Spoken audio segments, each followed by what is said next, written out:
Good morning, good evening, good night. NFT Live Web3 Network. Yes, we are officially kind of on time today. Excited to be bringing you more news and headlines from around the industry. We do have Jessica Yatrowski stopping by today. She will join us in just a moment, but I'm sitting up here with the man, the myth, the legend. Gifted is back. I almost said in the castle, but we're in some type of outside Halloween themed town right now. So welcome back to the outside Halloween themed town, Gifted. We're excited to have you back. Yeah, that's not a mouthful. Very smooth, eloquent, succinct.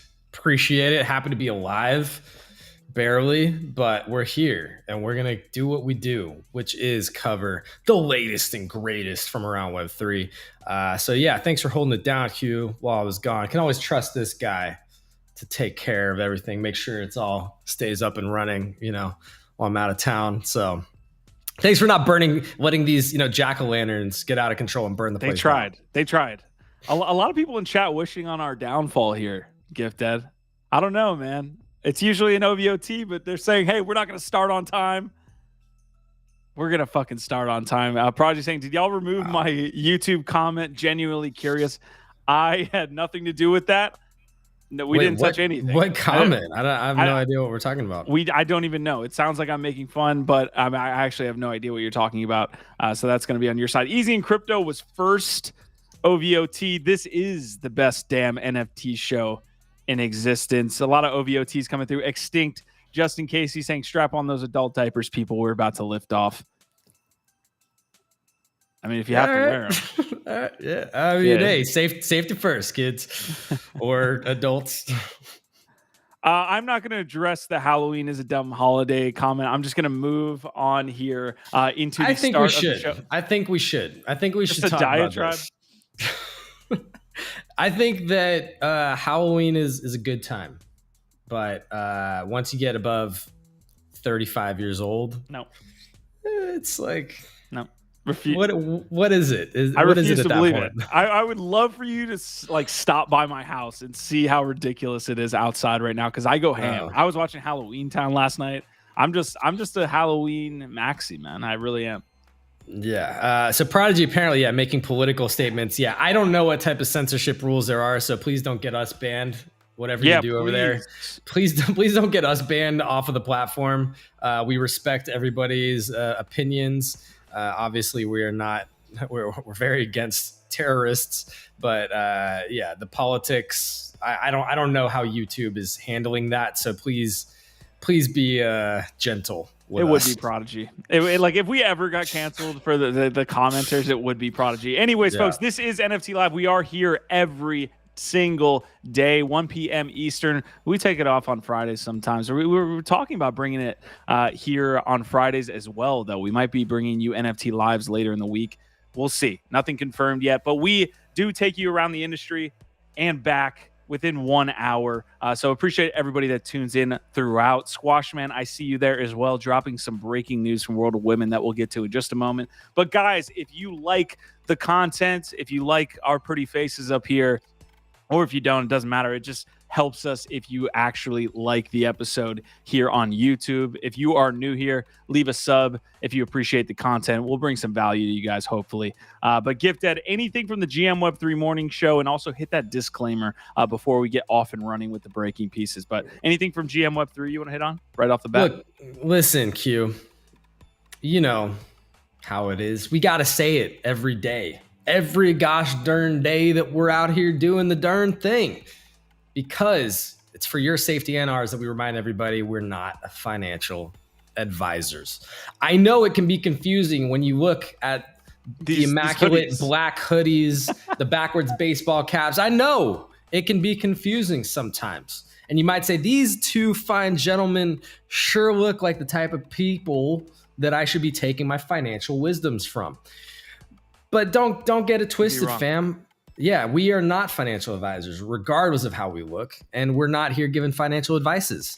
We are here just talking about cool shit on the interwebs, and all of it's public domain. These are just the opinions of the Web3 network, nothing more. Always do your own research. And yeah, the conversation on GM Web3 was great.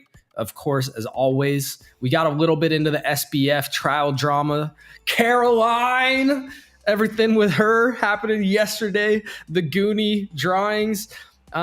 We primarily, though, focused on the Refik Anadol acquisition by the MoMA over there in New York, one of the most famous contemporary art museums in the world, adding the first tokenized piece of art to their permanent collection. It's a big deal, and it's part of a larger trend where we do start to see some of these old school purveyors of art, the gatekeepers, the galleries and museums of old, starting to adopt and appreciate digital artwork and indeed crypto and NFT art in different ways. So massive shout out to Refik, a big win for the whole space. We talked a lot about that, and even got into a few other artists that we think you should be watching towards the end. Yeah, we are going to have that as our main topic today. So the NFT art scene is obviously one that we're pretty steeped in experience on, at least like the people that we bring up, like Jessica Yatrovsky, that will be joining us. GIF is definitely in that scene as well. So definitely will be one of the bigger topics on today's episode.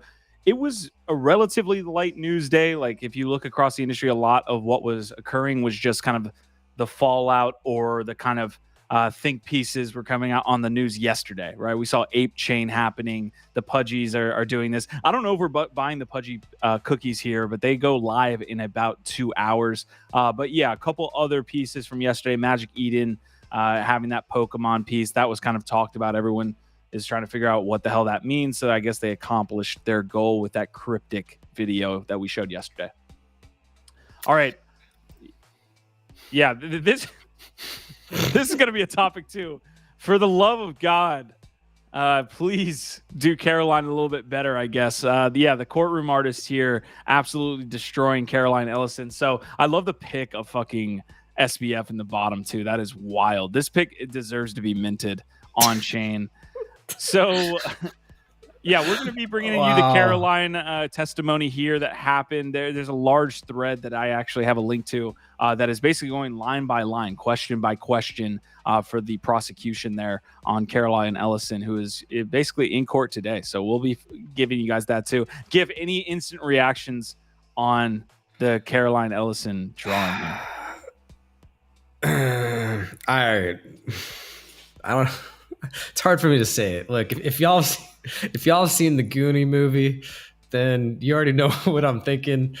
I do love the idea of that and specific drawings from this trial being minted and like auctioned off. 100%.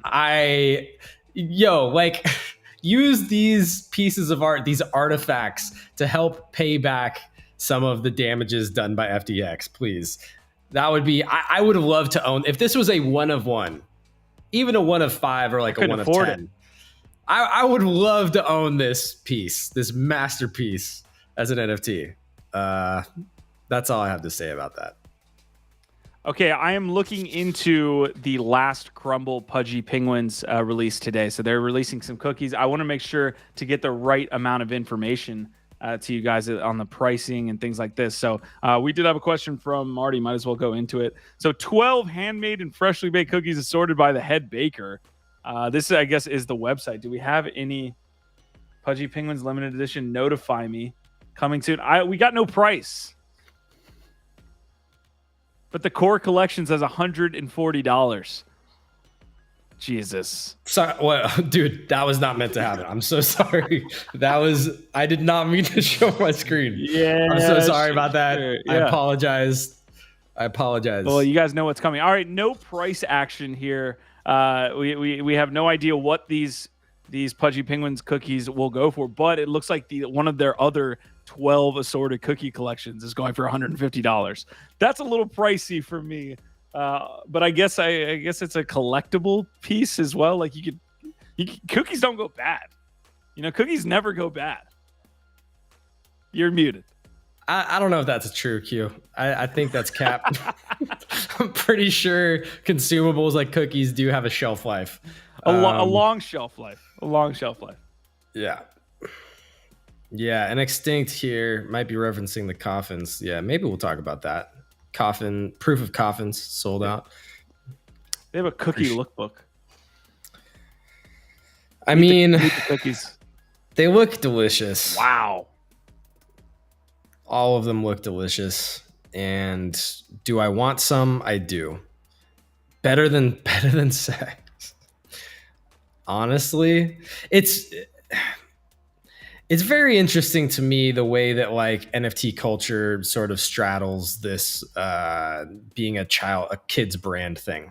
You know what I mean? Like, who are these for? Again, are these for kiddos? Are these for? I had Biggie Poppins on the show yesterday exclaiming that the gods actually was just like not able to be mass adopted because it's almost like it's for like a single demographic, like very small, too edgy, and that Pudgy Penguins was just going to be like this worldwide brand because they're very like you can let your guard down around a Pudgy Penguin. You know, yeah, whether that plays bad in your favor, I have no idea, but it feels like you can let your guard down on a Pudgy and just hang out. You know what I mean? Yeah, maybe have a slushy, maybe some Dippin' Dot on the weekend. Go walk around a zoo together, and I don't know. Marty's saying that the cookies are over $100 though. Yeah, I don't need no $100 cookies. They right look now. good. I mean, they look delicious. They do. If I was gonna spend money, I would do so. But that's coming up at 3 p.m. Gifted. We will be covering that. I don't think we'll be live then, but we will cover what the pricing action is. I'm sure they will sell out everything that they've done in small order. Although, there has to be some type of capped supply on this cookie house that is making all of these cookies. Like, you can't create infinite amount of cookies. No, there's got to be only so many to a batch, right? I mean, limited supply, scarcity is the model. Is there a first mint on these cookies? All right, we're getting absolutely fucking ridiculous on this. Okay. If there is, they should be mint flavored, mint chocolate chip, maybe. It is a slower news day. We do have some quick and breaking news that I want to get to. Gift, the comment section is absolutely fucking lit right now. If you could help me out, that would I be mean, nice. Extinct just agreeing that you're full of crazy sauce, saying cookies do get stale, bro. They don't last forever. They're not always fresh out the oven. DP saying, "Hey, you guys." Yep, you know what it's about. Prodigy saying, "Stop it. I'm hungry. Cut it out." Yeah. I'm interested on this comment from Marty too, because he's exclaiming that MoMA didn't buy it; it was gifted to them. That's a big difference. It's the verbiage around this is that they acquired it, right? Yeah. They acquired it, and I love this acquisition, because acquisition is the biggest like bastardized term right now. I mean, what was the other project that got acquired that we were kind of wondering like? Oh, it was Little Lemons. Little Lemon Friends. When Gutter Cat Gang, one of like the larger collections, is getting bought for nothing, essentially My like BFF. handed off. My BFF acquired by Boss Peckers. Beauties. Oh, that didn't happen. That's to happen soon. That's our your acquisition. Made up dream world that you live in. Yes, Gift Dead. That's around the holiday time. I do become Gift Dead a little bit more. J Yacht is in the castle saying she'll be here shortly. Love to see that. But no, to your point, Q, if the Gutter Cats, which still, by the way, their OG collection holds a floor of like 7 ETH. Yeah. If the Gutter Cat Gang, arguably one of the biggest ecosystems ever created, is being given away for free, basically just for the promise of getting investment into the community, that kind of gives you a little hint at what some of these other acquisitions are actually worth, which is not a lot there. And we've been talking about that. There's not a lot of money being exchanged probably behind the scenes on these things, probably just agreements about what the acquisition means, the terms, what are they going to do for the community, things like that. And obviously they use this language to try and pump it up, make it sound more important, make it sound super valuable and interesting, and not let on to the fact that like they got not a lot going on there. But the thing with the Refik is interesting because all of the articles do say acquired, and yet everybody's coming out saying like, oh, it was gifted. That doesn't necessarily mean it's not a big accomplishment. It just means that maybe the acquisition was not like, oh, we're paying you a bunch of money for the piece of art. The acquisition may have just been some kind of agreement, obviously getting approved by the board at the MoMA. Like if something's going to go into the permanent collection there, you know, Rebecca Rose is kind of sharing a little bit of insight. Like there's still a massive process and a bunch of buy-in from internal stakeholders that has to happen for the MoMA to be permanently acquiring and displaying a giant work of art like this. It's actually a tremendous feat, even if there wasn't like a whole bunch of money being paid out here for this acquisition. Yeah, so we are going to cover this in total. Once Jess gets here, I definitely want to have the Refik conversation, dive more into the art scene. We do have, like I said, some news from today. A lot of what we're going to cover is just basically reactions to yesterday's news. And GIF, I'm actually going to bring some of that up to get your response. I know you weren't on NFT Live on Monday or Tuesday, so I do want to get into some of these breaking news. I'll TLDR it. I'll try to lightning. If you guys want us to stop on a specific one, let us know. And GIF, we can make that discussion amongst ourselves as well. All right, real quick. This was breaking just an hour ago. It looks like World of Women is launching a WoW-themed Monopoly board. Prepare to elevate your Monopoly game to a new level of cosmic wonder with this ultra-luxurious board game experience. Set your reminder for sale day, October 17th here. So look, I'm a fan of Monopoly. It's not the biggest announcement here. Like this isn't gonna like shatter any expectations that people were having for World of Women. But I don't know. It's a fun little piece of news. Is this an official Monopoly collaboration? I mean, I guess it is. Like it says Monopoly, right? So like I don't think they could use that term without. Oh, it's official. Rights. All right. They got the damn. Interesting. WoW Galaxy. I mean, it looks like they've got like the different characters that you can play with are like famous NFTs. Like I saw some Cool Cat, maybe some Bored Ape action in there. I think it's cool. Yeah, it's not gonna turn it's not going to turn the dial or like move the needle really on the collection. It's definitely kind of unexpected. Wow. Oh, wow. Yeah. I give him credit. That is not what I would have necessarily expected them to come out with here. There you go. The amount of detail that they're putting into both the announcement as well as the board is actually kind of hilarious. Feast your eyes on our deluxe 3D Maplewood cabinet, fashioned in WoW purple foil. I mean, this is an ode to a Monopoly board like I've never seen. Yeah, I do like. Okay, I'll say this about it: it doesn't look just like any other Monopoly board. So they clearly, they clearly put in a lot of. I don't even know some of these. I see a CryptoPunk. Okay.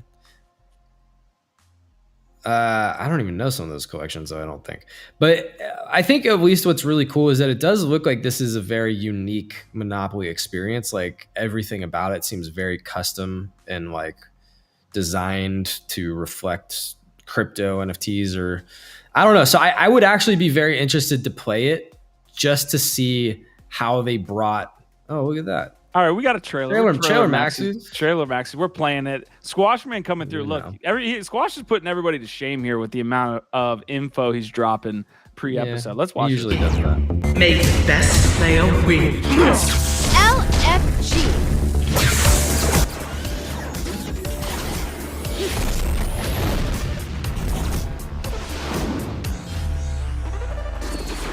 Let's see if you have what it takes.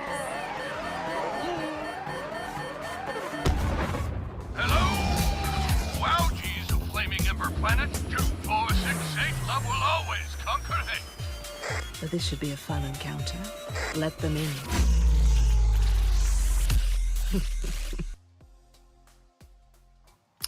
You know what? The amount that they're putting into this is actually astounding. Yeah, it's a lot of work. I have to give them credit on the quality and the effort going into this. So. Yeah, it looks official. Monopoly brand. Look at that. All right. I have never seen a brand lean this heavily into Monopoly. I mean, they got a whole trailer of different IP. It looks like a fucking TV show. Yeah. No, it's a lot of work that goes into creating something like this. You know what? There you go. I'm like kind of speechless on like just the. I hope it randomness sells. of this. I hope they sell a few. That's all I gotta say. Okay, I told you it was going to be quick news. We got stuck on the WoW Monopoly piece there. We do have some Rec League Alpha custom PvP play is imminent. Matches, series, and brackets according to SupeRare on Spaces just now. We actually don't have a date for this, okay? But Rec League has essentially been down since the tournament ended last week. Oh, maybe even a week and a half ago. So people can't even play Rec League at this point. But it looks like custom PvP play is imminent. That's going to be actually really exciting. It can lead to things like third-party tournaments where people can host their own for, we can actually host our own for a certain amount of Ape if somebody wins and all this stuff. So that's really nice. And we can just hop into the game. People just like literally want to test themselves against other people and so that they can be ready for the next tournament. So yeah, that's the quick and brief update from Rec League. Gif, any questions on Rec League? No, I unveiled my mech and then I didn't end up playing it, so I still have yet to play. So my question is really when does it open back up so I can get into it? It's exciting. Yeah, it would be cool to try and host a little tournament. Shout out AI Creatives Network over here asking a good question. Does the WoW Monopoly come with a digital version? Honestly, fair question. I don't know if we saw that info, but we can look into that. Didn't have it in the trailer, and it just dropped about an hour ago. So I feel like that would make sense for them to do that, though. Look at the Barbie movie. No, I refuse. No, thanks. All right, I don't see anything in the thread from them as well. Gaming artists, every element of the experience has been carefully crafted. You feel like there should be. Man, they've pretty much got their entire website now, like kind of leaning into this whole, like the Monopoly's almost the medium for them to tell their story because they've got like all characters on Monopoly and all that stuff. All right, it's official. Jessica Yatrovsky is here and she got the memo. She got the backwards hat, the hoodie. It's all here. We made it. Bump up your video quality, Jess. I already did. Okay, good. Does it still look like shit? No, you look amazing. So good. And yeah, clearly you got the memo. And in uniform. Thank you for respecting our culture. Thanks. Yeah. Thank you for respecting our culture and what we do here. AI Creative Network said I was talking about it being a success. That stuff sells to young girls. Come on, GIF. That's business. Okay. That's business right there. All right.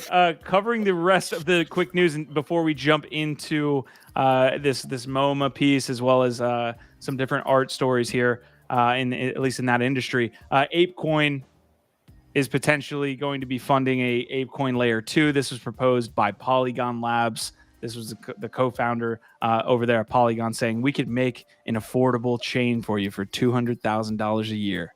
It'll only take us 14 weeks. GIF, any thoughts on an ApeCoin Layer 2? 200,000 a year? Is that worth it? I don't know enough about the economics of like what they would be using this chain for or how much money they would be making off of it. So I don't know. Do we need another chain? And does ApeCoin need a chain specific to like different applications? What's the point, I don't want to put any FUD out there into the universe here, but like I don't think we need another like chain. Like we can do all of these things with Ape on a scalable chain. So I think it's like the coolest news I've seen for the Ape token, but I don't know exactly the viability of doing that. All right, next on the list here. This is not necessarily Web3. This is BAPE. So we had BAPE and Bored Ape Yacht Club actually with a partnership announcement about 2 weeks ago. This is now Tomagotchi. Are you rocking these? October 14th. Are you rocking? No.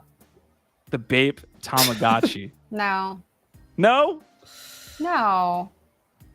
Honestly, that's kind of cute. If I was in middle school, if I was in middle school or high school, I would totally rock this. Yeah, what is that? What do they call those? Lavalier? What is it called? Lanyards? Lanyards. Lavalier. Lavaliers. Yeah, who's wearing that? Who's wearing that? What are you on the track team? I'm sorry. It's not designed well. We need more people that can design well in this space. Oh, I don't mean to be mean, but I'm just like, where am I there? You know? That one on the right's kind of cute. Yeah, this one's pretty nice. Different color. All right. BAPE Tomagotchi Ape Head Tee. I've never even heard of BAPE, Okay. to be honest with you, but I'm not in too deep with that. You're not the target audience. Despite your uniform, What? the immaculate, What? despite the amazing way that you wear All right. that DGen uniform, that cap is just, it's capping. All right, here we go. Fits you perfect. All right, this is the last piece of news, and then we will jump in to everything Jessica Yatrovsky here. Magic Eden coming out with some sort of Pokemon themed thing. They haven't actually come out with anything but another GM post, I believe, since they actually released this. That's about as thick as burn as you're gonna get.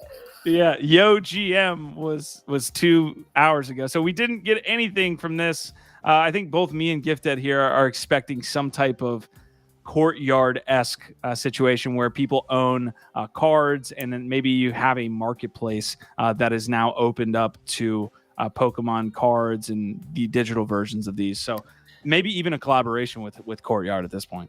It could be. It'll be interesting if it's a collab with Courtyard or a competitor to Courtyard. Because to your point, is this like an official Pokemon NFT, or is this just using existing Pokemon assets to promote themselves and their service?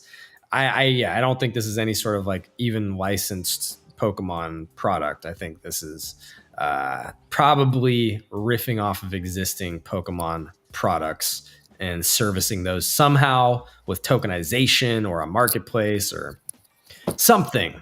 But we don't know yet because all we saw was a Pokeball bouncing around. Okay, we got you caught up on all at least some of the very quick news or the breaking pieces there. We do want to jump in and talk about what's going on with J Yacht, talk about what's going on with Refik and MoMA and all of these pieces over there in the art sector. So, Jessica, what's going on with you? What's happening in life? Nothing huge, you know. Texting. I was trying to send out a GM, but it wouldn't work. Yo, GM.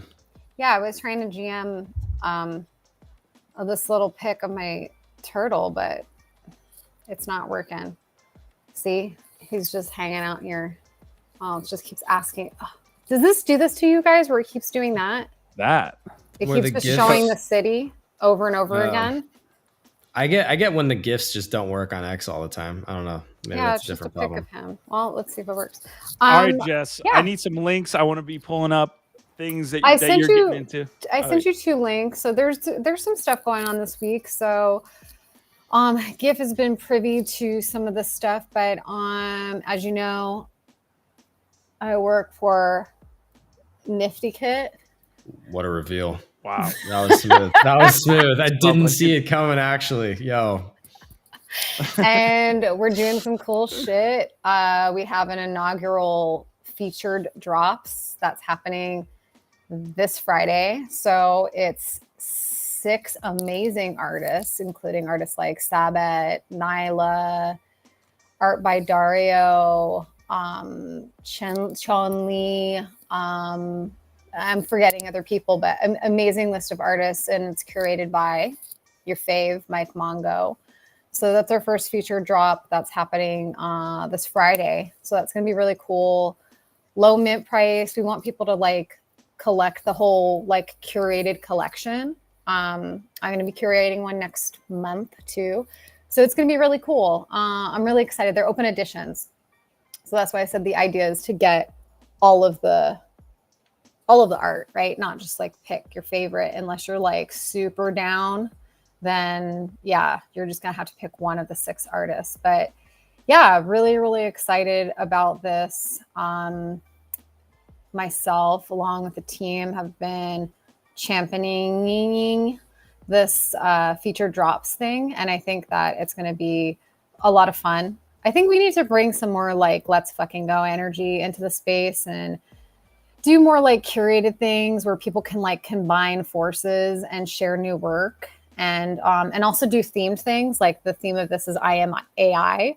So like Nyla did this really cool piece where it's like the green color of ChatGPT, and like there's a ChatGPT symbol in one of her long necky ladies. So, you know, having fun, keeping busy during the bear market. So yeah, like look how cool that is.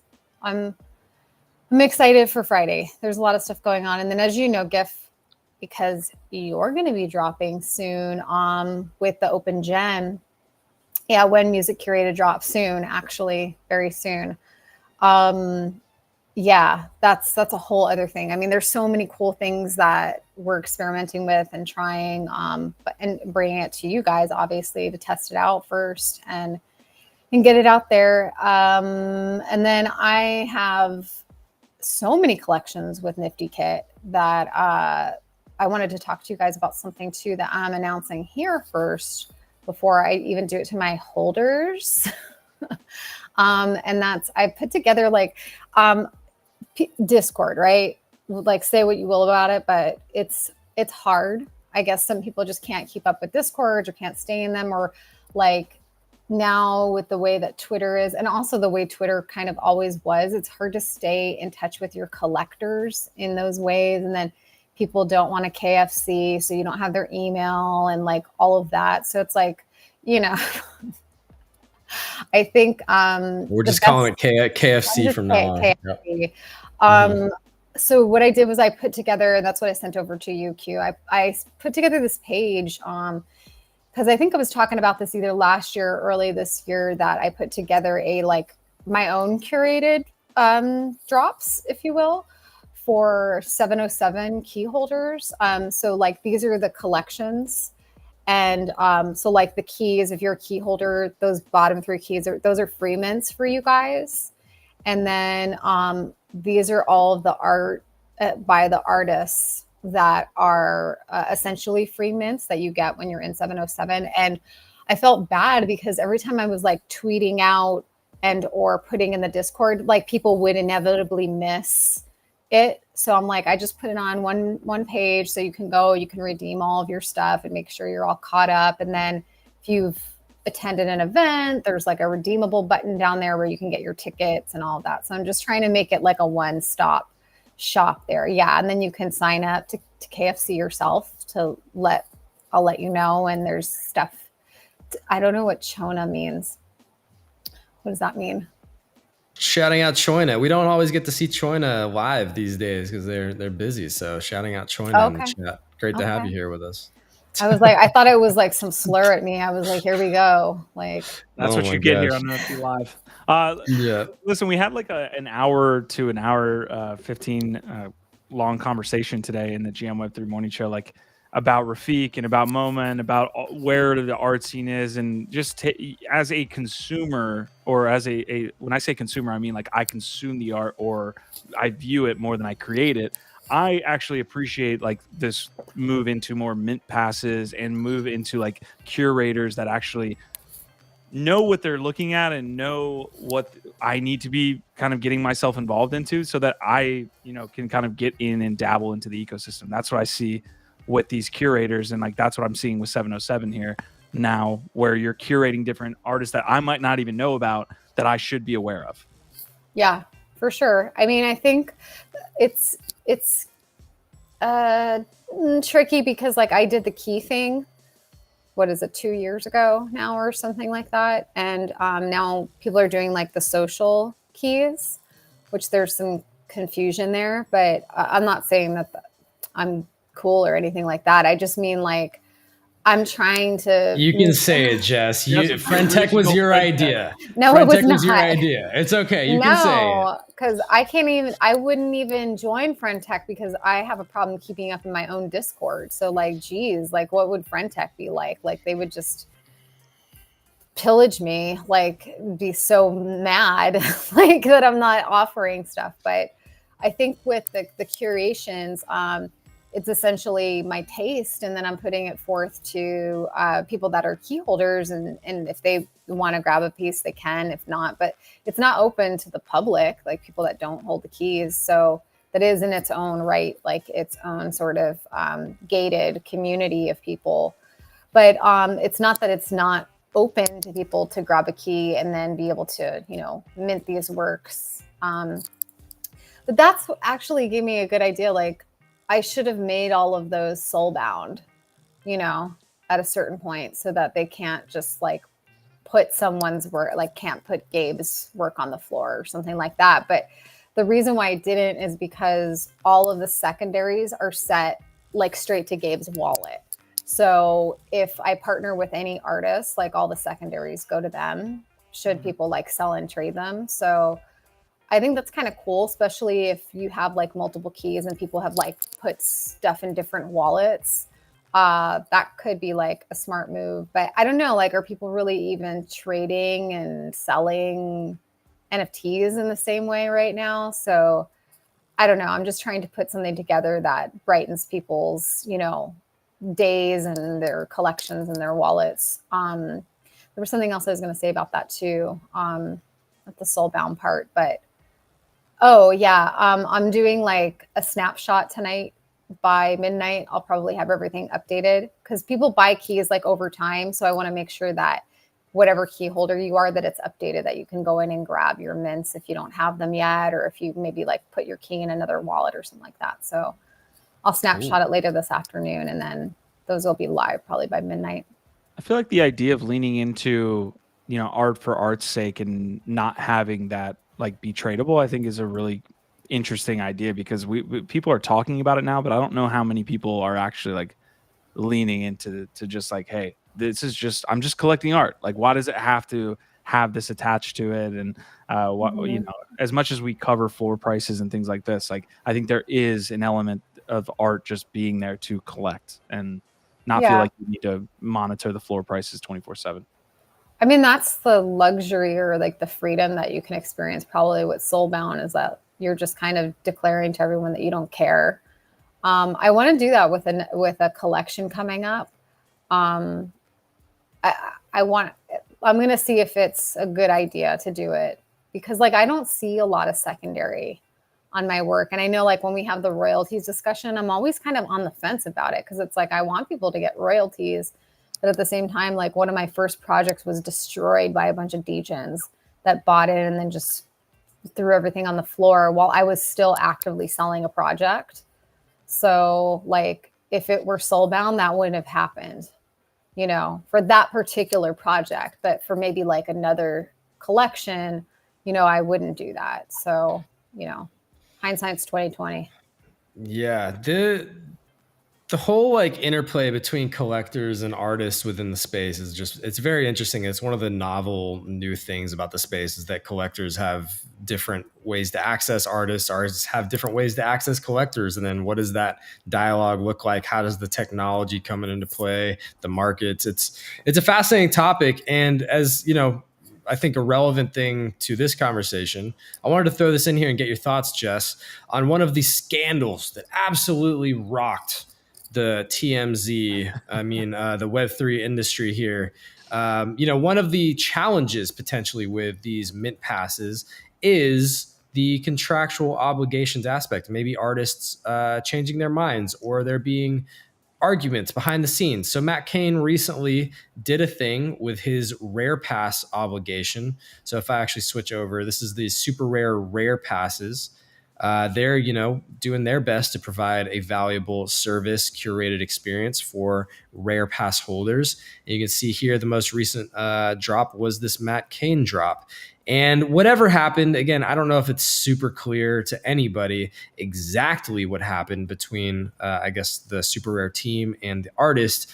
There was disagreements, and Matt Kane decided to take that out through the collection, through the expression of art, by creating AI-generated burnt bridges in all different sorts, and named the collection Contractual Obligations.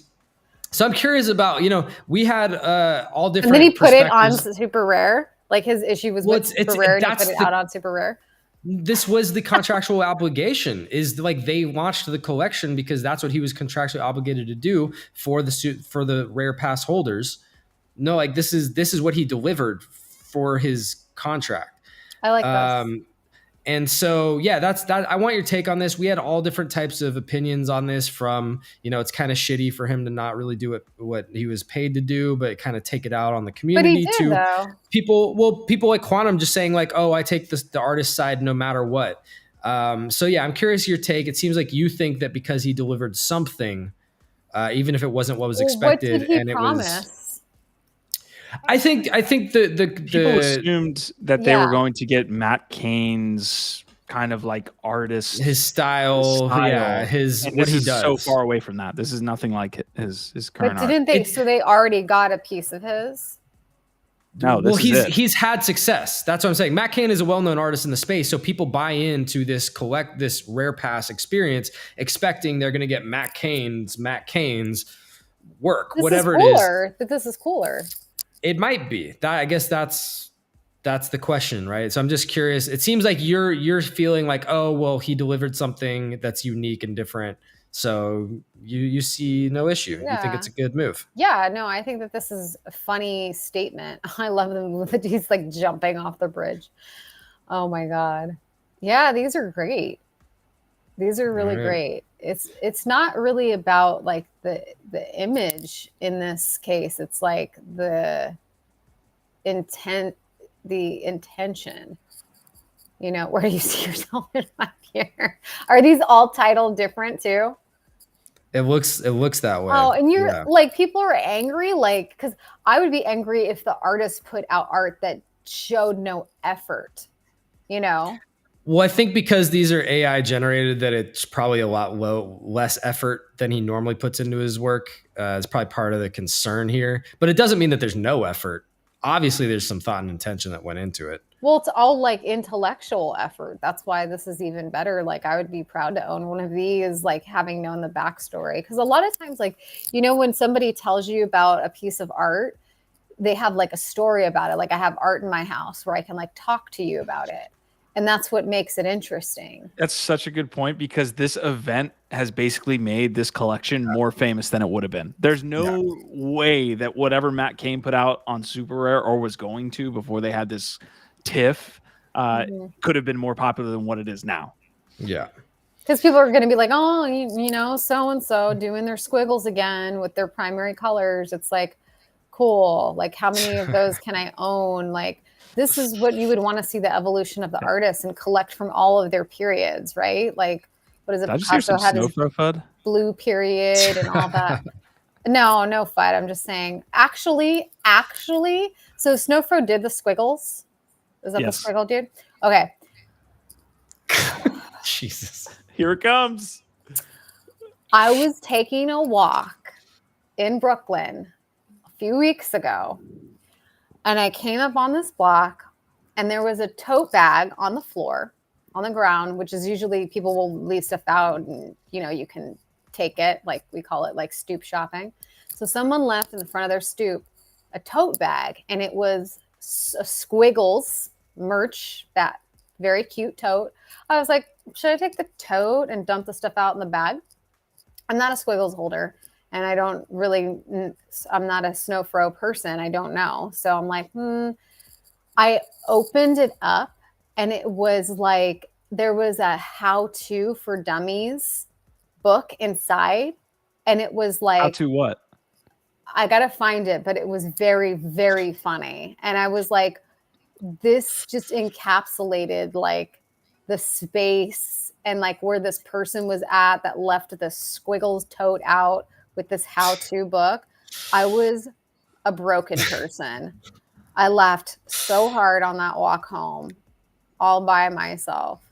Yeah, it seems like a lot of people in the chat kind of feel like the Matt Kane situation worked out in the end. Right? And I have to say, well, after spending more time looking at what he delivered, Initially I was like, this is kind of shitty. And I think it does matter why you do something like this, because I don't like whenever the community or the collectors are made to pay for your ego or personal shit. But I think the fact that he did deliver something that is visually interesting and unique to his work and did put some kind of intellectual effort into making it a statement piece, I actually now I'm coming around to like, I don't think that this worked out that badly for the collectors at the end of the day. No, especially because we're talking about it a week or two later, and it's going to continue to be a story, and will continue in perpetuity. But I think a lot of the original reaction was, and one of the reasons why this will never be solved unless they release the details, which they never will, is Matt's reaction to feeling like he's locked in.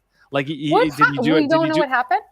What he agreed to some type of contract. I'm sure that he didn't then like that contract. Maybe when he blew up in the space, and then got filled into having to observe the contract and actually be obligated to do so. That's, I think, where a lot of the blowback is like, dude, why are you being a bitch? Why are you going on spaces and just complaining that you're locked in this contract that you signed?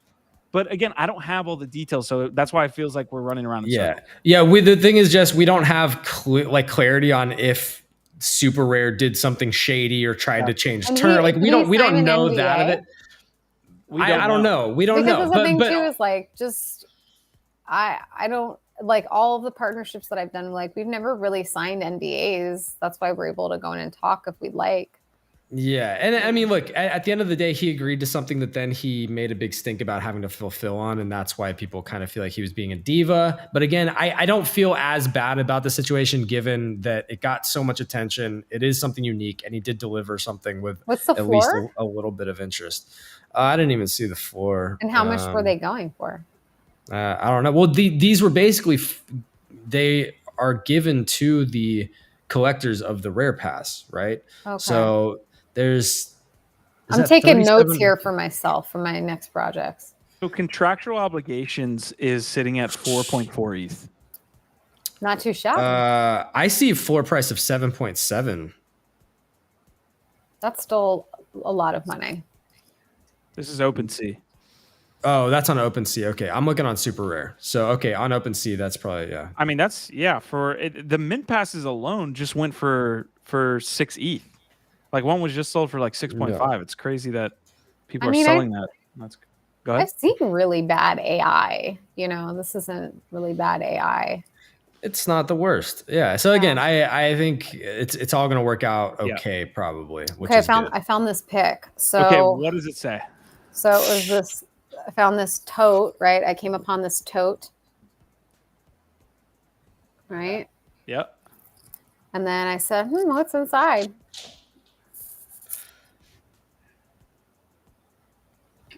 What? I can't Ghost hunting for dummies. Ghost hunting for wow. That's what we're all doing in the space, right? It is art. It's a comment. Okay. I was like, I would love to meet that person. What is I'm like, this is such an interesting person. Yep. But like, yeah. Look, isn't NFTs, isn't crypto just astrology for bros anyway?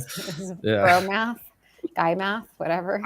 We're just gonna watch as the hat on Jayot's head moves. It's just spinning. It's just slowly spinning. That's how I feel in the space. My head's spinning. It's like I'm talking to people, and then the next day they're laid off. Like I'm like, okay, I guess that's not my contact anymore. Cool. It's layoff season, baby. What does that mean? Is that true? Definitely. I mean, this year has been a ton of layoffs in tech, across tech. Now, more recently, NFT space. We saw Ledger, Yuga, Moonbirds, just a few. Probably a lot of others that we haven't even talked about. Where are the job openings? You know, AI. I'm pretty sure everybody's pivoting to AI. I think that's the move. When you find it, let us know. All right, real quick, I want to transition this to something that's obviously like a big news piece here in the art scene, at least within the NFT space.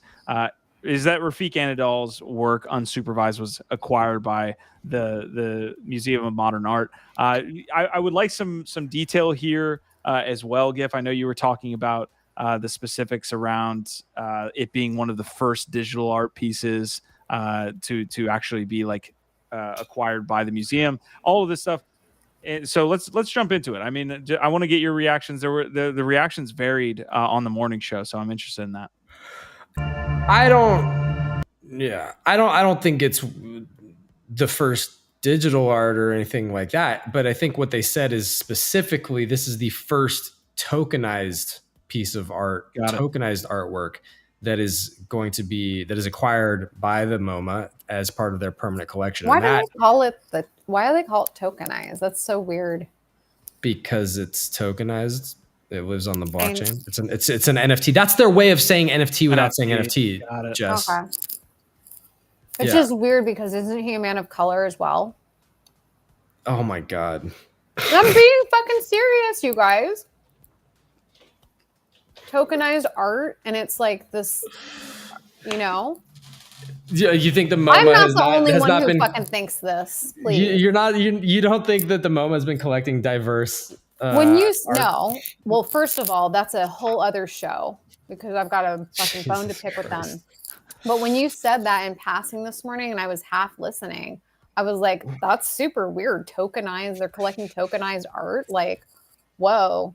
That's their way of saying NFT. That's all it is. Well, call it something else. Like, we need new names for these things.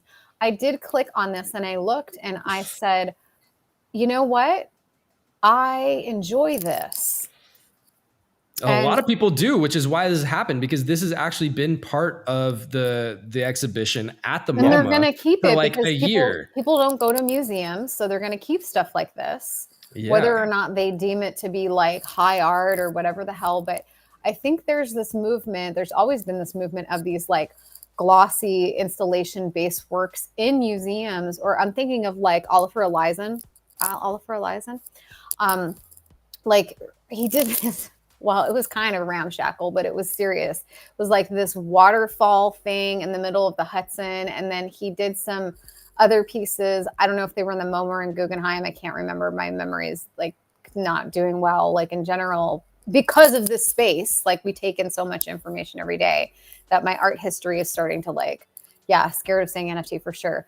I'm thinking these types of artists that have had, whether or not they've had previous art practices or not within the art world, outside of it, whatever, like making these big installation pieces has always been a draw. Like, I don't think that it's a bad thing. It doesn't make me like go, ugh, you know, because it's getting people into museums where they're going to see other art too. Yeah, so it's amazing. It's a draw. It's high impact. That's the thing that I love about it the most. It's literally being acquired because it's had a big impact there. It's been extremely popular. You know, Quantum Variant was saying anecdotally on his experience that that's where everybody was spending time. Everybody was mesmerized by this piece. You know, he was there wanting to watch the whole thing. Yeah, and so clearly they got a reaction out of people. You know, Jess, you're saying like museums, it's not always easy. Like not a lot of people are always going to museums without having new reasons to get people to go these days. Is not always easy. So what's cool is that the museums, you know, these bastions of traditional culture and whatever standards and institutions and boards, like they are now seeing like, oh shit, the people like this type of stuff. They like animated AI driven techno art. Well, fuck, let's give them that then, because that's getting people in the doors, into the gift shop, and that's what we fucking need. Somebody we need people to come in. Make museums free or something. I don't know what they meant exactly by that, but they are free on certain days. You just have to figure out in your city what the free day is. Like I think MoMA is Friday after a certain time. And then if you're a student or like over 60 something, like you can get into museums for free. Just a little PSA there. All right, so I want to read directly from Refik posting about this acquisition. Again, it was donated to the MoMA. That's the story that we're hearing, at least. I'm going to donate too. Yeah. Make sure you say acquired in the press release. Of course. So a part of this as well, Windsor Yawa happening at the exact same time. Also, Refik is now apparently a resident at the Sphere in Las Vegas. So, I mean, all of these things are kind of compounding for Refik to be like at the top of the scene currently. He better not get canceled, you guys, because then we're all fucked. He's saying, "Dear friends, I'm deeply honored to announce that our artwork, unsupervised, has been acquired by MoMA and is now in the museum's permanent collection. This acquisition marks a grand milestone in our studio's journey and also for digital art. It inscribes a historic chapter as MoMA welcomes the first generative AI and tokenized artwork into its esteemed permanent collection." And you can obviously see the video that's associated with this post as well, with accompanying sounds. That's what you get with the Winds of Yawanawa. Again, each piece has its own unique audio piece as well as visual. But what's up, Giff? You had something? Yeah, well, just clearly this artist is hitting right now and kind of swinging from strength to strength, getting a ton of momentum. This is the collection that is revealing this week as well. You see the floor kind of bounced. We did see an initial sort of dip, which is typical on almost any collection, but it seems like on this MoMA news is just bounced, picked back up. So yeah, I wouldn't be flooring his work right now. I think the people that were selling this off, good for them because I they don't like made this. Are these videos or these stills? These are animations. They're very similar. It's very similar. So what he did is he took data, like wind data from the Amazon forest to create these animations, and each one's a unique animation that literally follows wind patterns from the Amazon forest. It's cool, but Whoa. The roof of the Bellagio, the glass. Yeah, but they're extremely ornate, very detailed, beautiful works of dynamic, generative cool. AI art. Yeah, so these again, it just seems like he's really hitting. There's only 1,000 of these. Floors at 8 ETH already, or holding at 8 ETH. Went up to 10 initially. So anyway, look, the point is that this is an example of an artist who's been in the space for a while, who's really hitting, and there's going to be a lot more of these. I wanted to bring up Kim Asendorf again because that one makes me hungry. Right? It was like a watermelon. Yeah. Yeah. So let me hop over real quick to Kim and share this as well. Yeah, while we're talking about Refik as well, I wanted to kind of broach this subject, right? And I don't know what term we want to use, tokenized NFT art. That was another conversation that happened on the GM Web3 show was, do we want to use NFT artists, right? Like what's the stigma around using NFT in front of the artist? But if there was to be your Mount Rushmore of tokenized artists or NFT artists or people that are, quote unquote, in the space, what would that look like? It's more like a hill to die on. Well, Beeple has to be on that no matter what. To me, like Beeple he has to stay on there is what we're trying to say, because he for better or worse, again, whatever you say about Beeple, he established himself as a godfather of the whole movement, and he's not leaving too. He's also continuing to build. Like we just saw what he's doing in Charleston with the CryptoPunks event. Like cool. he's actually reinvesting some of that wealth that he made into the movement, the community, etc. So like whatever you think about Beeple, he is a godfather of the entire movement and the space. So he's got to be on there for me for sure. Good for him. Jess, any thoughts on who you don't? I get the vibe you don't even care about who is on that Mount Rushmore, that hill. It shouldn't be about them. NFT art. Yeah, crypto art, just the whole movement of the digital renaissance, just the digital renaissance. So how many are on Mount Rushmore? How many dudes? Okay, so I think Beeple's going to be on there, and I really honestly don't know who else, because a lot of them have rugged and left that were like really huge.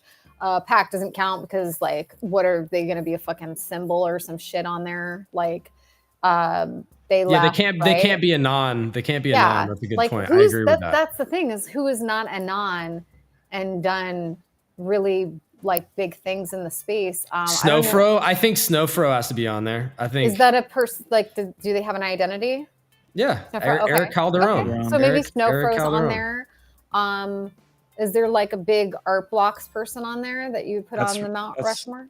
That's him. He invented art blocks. Yeah. Okay, so I'd put him on there. I put Beeple on there, and that's it, folks. Because there's no women or people of color or queer artists that are going to be included on that. Just two. Who's the most popular artist that makes NFTs? Because we're getting a lot of comments here that about like Me? again the terminology. But who's the most popular female artist that dabbles in creating digital art that is also tokenized? I could tell you. Well, Vanessa B. Claire Silver. Nobody knows who she is. She's an art world artist. Wait, say the name. Vanessa what? Vanessa Beecroft. You guys Beecroft? definitely never heard of her. Like there's no I'll way. look her up. Well, Claire Silver comes to mind for me. Oh yeah, she would be on the Mt Rushmore, right? But like, don't you? Well, that's think what we're she asking. supersedes, like NFT art though. Like I see her as a digital artist. She's an AI artist, and she's very much embedded into the Web3 movement. Yeah, but Cole, if we're gonna put her on there, but it's like she doesn't. I don't feel like. I feel like Web3 didn't make her, like she made Web3, and I feel like the people that are on Mount Rushmore are the people that like Web3 made them. Does that make sense? I don't think that the space would have been the same without people like Beeple and Snow. Yeah, I agree, but I'm just saying it's like She's saying it's like more intertwined, basically. Like the relationship between them and the space is like very tied in, whereas these other people have success outside the space, and maybe they don't. So to me, like, they don't. So success outside, but as a designer, right? Like as a creative director and stuff. So it's just a bit different.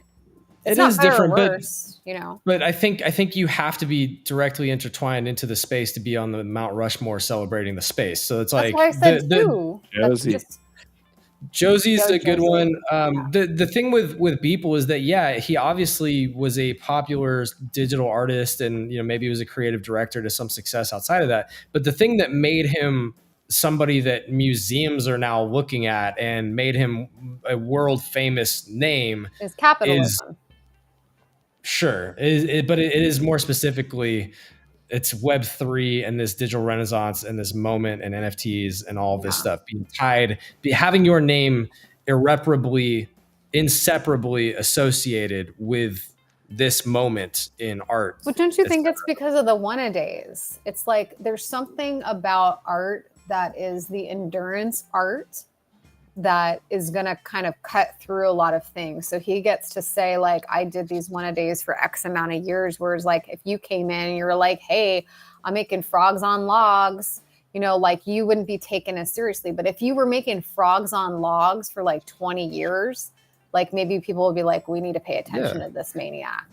Yeah, well, there's got to be an origin story. You got to get there somehow. All right, a lot of names are being thrown out in chat here. I want to mention some of them, but I also want to have the conversation once and for all at what the hell we're calling all of this. Because again, NFT artists, I agree with you. Like that just sounds cringe to me at this point. Like if people are in the comments saying why artists are artists.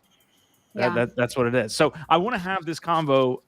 Let's not spend 20 minutes in it, but let's get all the feels out and let's figure out what verbiage we need to be fucking using. So categories serve a very specific purpose, and that's communication of certain ideas, mediums, etc. I agree. I don't think if you're an artist that you have to define yourself by a medium, but I think that when you are doing exhibitions, communicating the types of art that you do, trying to organize different types of experiences or galleries, etc., you have to find different ways to classify things. So I think within certain contexts, saying this is an NFT museum or an NFT exhibition, or here's a group of NFT artists, then it's useful. But that's not saying that that's all that they are, etc. I think more likely there will be crypto art exhibitions. I think there will be generative art exhibitions. I think there will be AI art exhibitions. And a lot of these things might fall under NFTs or NFTs might fall within some of these. I think it's going to be very confusing, and contextually it'll be different how people want to classify the works of art that they use. But I think all of these things make up this larger moment. There is several different, movements or sub-movements within this larger digital art, digital renaissance. I think that digital art is going to start to be broken up into a lot of different ways for the purposes of communication, classification, exhibition, etc. So I don't think there's one right answer here. I think depending on the situation, you're going to choose what makes sense for the type of experience that we are curating for. Jessica, when somebody go ahead.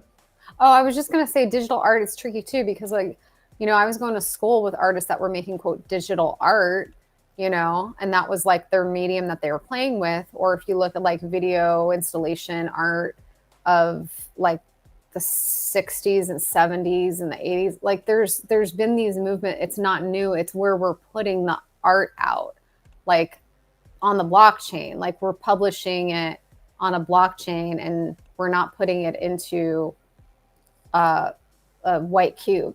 I think it's like, does that make sense? It's the place in which we're both releasing it and in where it's being housed. I think that that's what kind of differentiates the way maybe we're talking about digital art now, because people are still making it, but they're using different technologies to sort of like to create it, right? So if you're an AI artist, you're using all of these types of tools and this new technology, and then you're also putting it out in a place that didn't exist in the 60s and the 70s. I love the analogy that was used about like talking about painters and talking about photographers, because those people are also artists, but there needs to be another level of description to what they're doing. Those people in conversations will likely say, I'm a photographer. They wouldn't just say light, I'm an artist. Lens-based I'm a light painter. Yeah, lens-based When artist. people say lens-based artist, I just walk away. Like, yeah, you're not lens-based.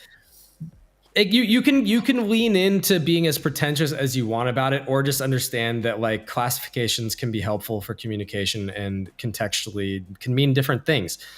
So again, I think digital art is a giant fucking bucket that can mean everything. And so if you don't use more specific descriptors and qualifiers, then you're lost. You have to be like, okay, within the digital art realm and the digital art renaissance, we have AI art, we have all these different things. So again, I don't think that people have to use these things. I think people subscribe to the ones that they want within the context and who they're communicating to. That's the beauty of it. It's self-identification, how you want to identify, and within the context, depending on who you're talking to, you might lean into that different ways. You might want to tell your grandparents that you're making digital paintings. Yeah. But to your friends, you might cachet either. Like if an artist in the art world wants to do NFTs, it shouldn't lessen the value of like who they are in their craft. And I see that kind of was going on for a while.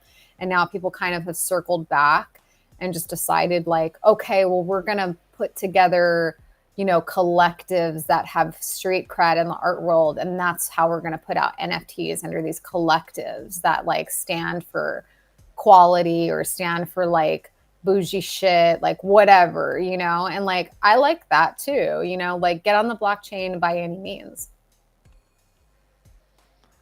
Heck yeah. I'm reading all the comments. There's so many different names that are being thrown out too. So if you guys see any that you'd love to highlight, like there has been so Who's on many. the Mount Rushmore for you guys?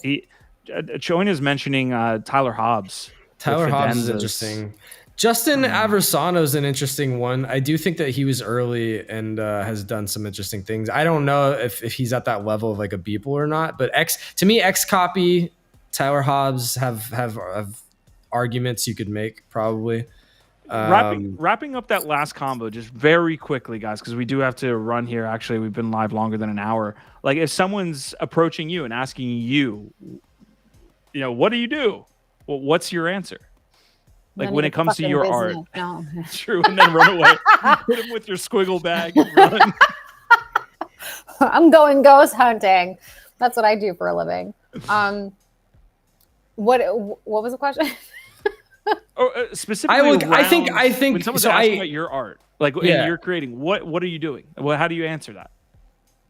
I mean, I just think of myself as a multidisciplinary artist because I've worked with so many different mediums, and then more specifically to what I'm making right now with coffins, like that is an experiment between like graphic design, brand, crypto art, and a couple different things. But yeah, that's an NFT collection. Like I would describe it, hey, I'm launching a collection on the blockchain. Absolutely, because that's what it is, you know. Fair. I think it depends on who's asking. Because a lot of times when I say I'm an artist. People think I'm like a singer or something and trying to like make it in the biz. Yeah. And I'm like, no.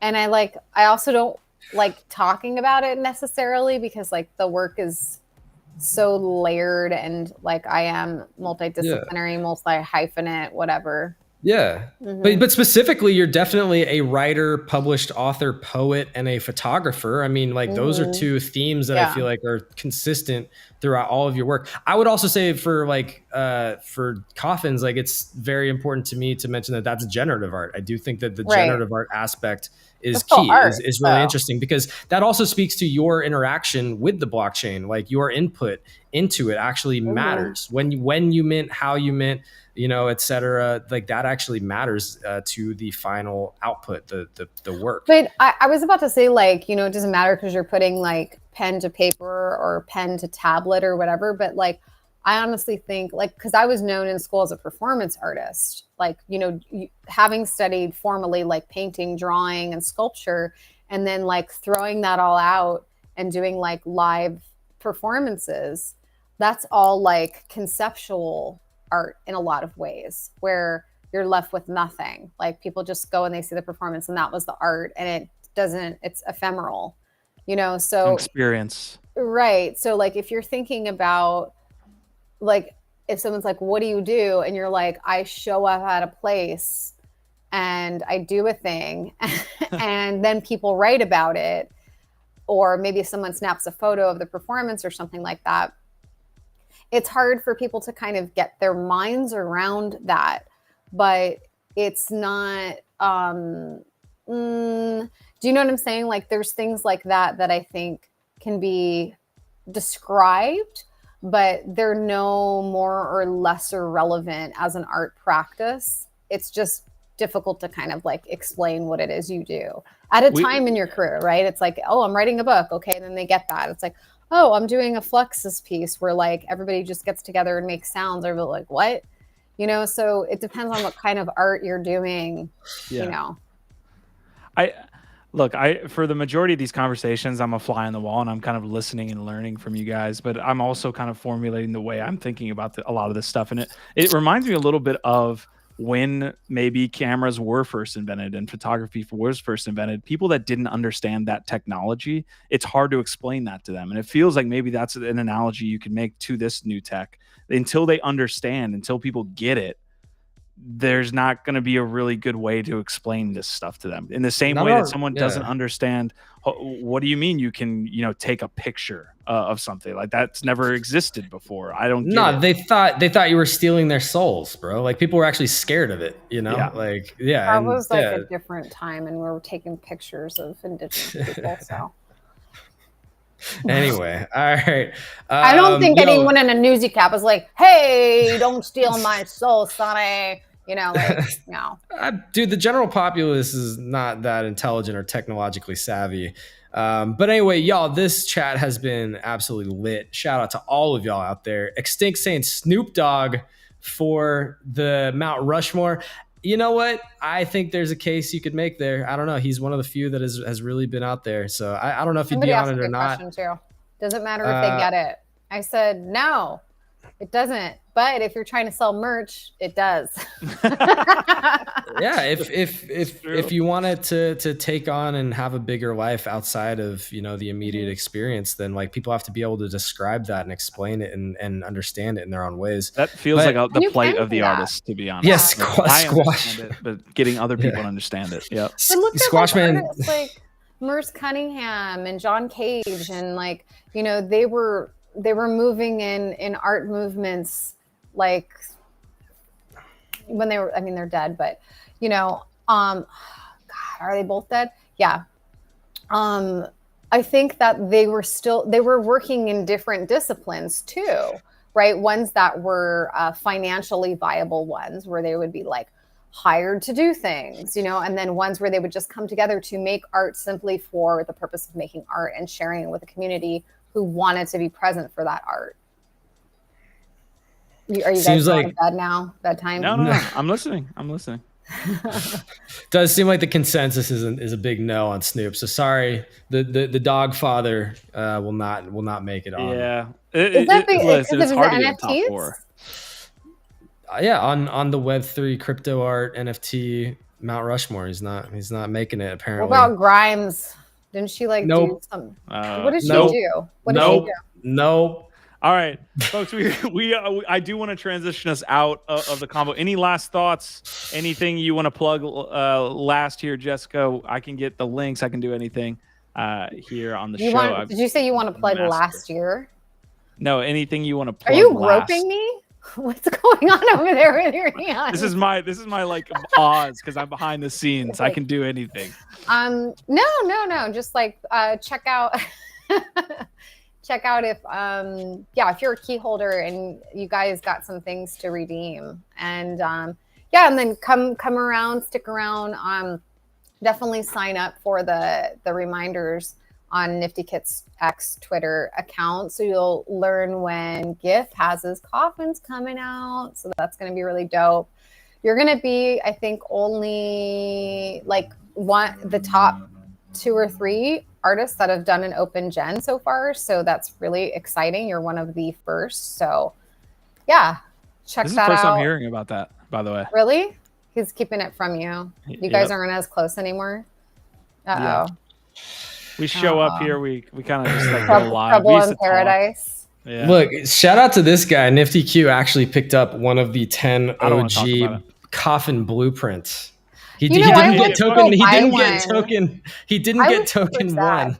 No one threw him on the floor, right? No one threw him on the floor. No. Everyone's handing these bitches. I feel really terrible because you were like, I always support your work. And then I'm like on Saturday, on the Sabbath, I sat down where you're not supposed to exchange money as a Jew. And I put money into my account. We'll do that in another space. We'll talk about the laws of the Shabbat. So I went to spend money on a Saturday. I put my money, I got it together, and I went to get a coffin, and they were all sold out. And I was like, you know what? Congrats, but also fuck. NiftyQ's not wanting to pull up that token. He's like, no. Wait, what did you get? Number 2? No. Biggie Poppins. Yes, he got number 2. Comes up on stage. No, I need to be live for this. I can't have the fucking coffins on the screen.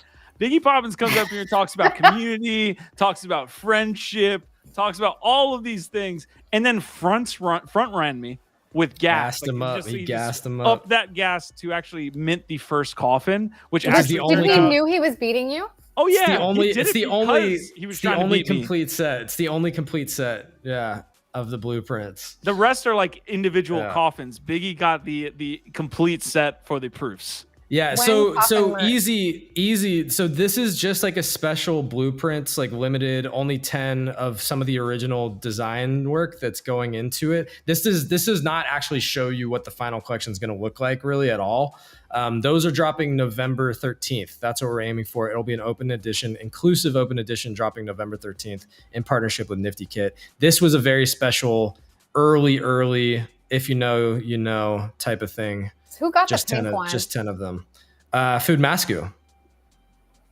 Good taste. Dude, Food Mascu, Claire McGuire, Flubber, amazing collectors. NiftyQ is in there. I got the chino. I got the red chino. I'm honored. I'm honored. You got the burnt sienna of coffins. I'll take it. There's you no gotta make some merch. Vermilion. But yeah. Anyway, I did have some fun gamifying that, which I need to follow up on because I have one that I'm gonna give away. What do people get? I have one of these blueprints that I'm gonna give away. To me. Mm-hmm. Right? We could do a trade. You should put in some offers, just see what people will drop those for. They're on. They're on OpenSea. Thousand each. They're on OpenSea. Pull it up again?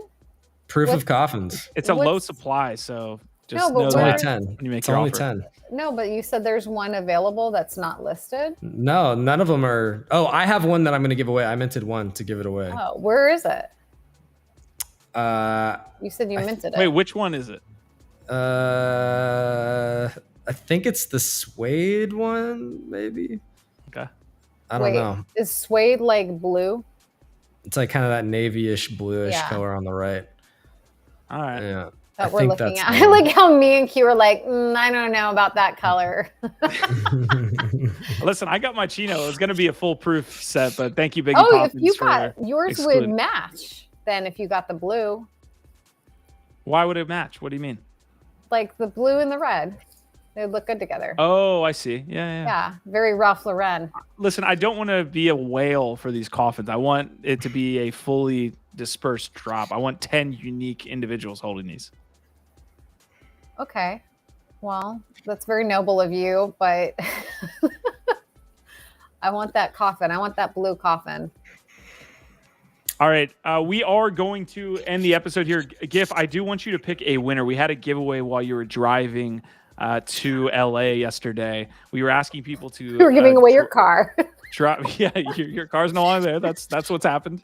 I don't know if you saw that out front. Anyways, for this giveaway, we had one winner, and we need you to pick one. So we were basically like, hey, make a GIF of GIF headed down to LA from San Fran. And so it's now you're picking one. So we got the first one, Owen Rogers. We got Easy and Crypto. That's the one that I saw that made me laugh. So I kind of I'm drawn to that one.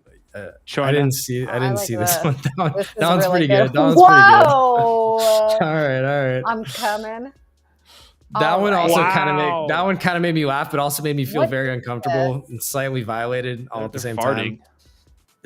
Yeah, I don't know what Wow. it is. Drive. Okay. This is actually the most accurate. I can see GIF dead, like dead eyes, no blinking. Pretty legit. Yep. Okay. That's exactly with my driving gloves on. I could see that too. Traffic wasn't bad enough for that to be who's accurate. the winner here? Who's the winner? I want to go with Easy's because I saw the one that stood out to me that I saw yesterday that made me laugh was the cat. So Easy. There you go. Good on you, bro. Congrats. Giveaway winner on today's NFT Live. We are going to be on GM Web 3, of course, tomorrow. We will have NFT Live again at 1 p.m. Eastern. Appreciate all y'all. All of the recommendations for the artists in the space. We love the love that you were giving them. So we appreciate you guys joining throughout. Jessica and GIF, let's go around the try box here. Any last words? Thanks for having me. It's nice to be a lady on the show. I want to come back on when Biggie's on, though. I like his vibe. You know, Ronin. Make it like a, what is this? 1, 2, 3, 4, 5, like a 5 box. What do they call that? Penta box? Penta box? Penta box? That makes me hungry. It's either food or an NFT, you know? Yeah. Like the Penta box. Wait, Penguin cookies go live, Jess. Don't forget about those. Yeah, I saw that a little bit, and I was literally eating a cookie, watching you guys talking about cookies, and I have no idea what that project is, and I'm going to have to go back and watch the show because you're ending it now. So meta. Yeah, Pengu cookies. Jay out throwing some shade saying she doesn't know about the Pudgy Penguins. Yeah, never heard of them. Yeah. No, no, I know about the Pudgy Penguins, but the cookies, I don't know what that is. Yeah. They're launching the Pudgy Penguins are launching cookies? There it is. We made the connection. That doesn't make There it any is. sense. That doesn't make any sense. Stick to plushie. They're launching everything merch related that you can buy. Retail is their thing. OVOT, leave a like for Jessica Otrowski here, who took time out of her day to hop on NFT Live. I appreciate you guys. GIF, any last thoughts? Send us out. No, I'm excited to share more about the coffin soon. Thanks for coming on, Jess. Always a pleasure. And I'm glad that you talked about the awesome vibes that we have with this tribe here, because that's what our tribe is all about. Shout out to y'all.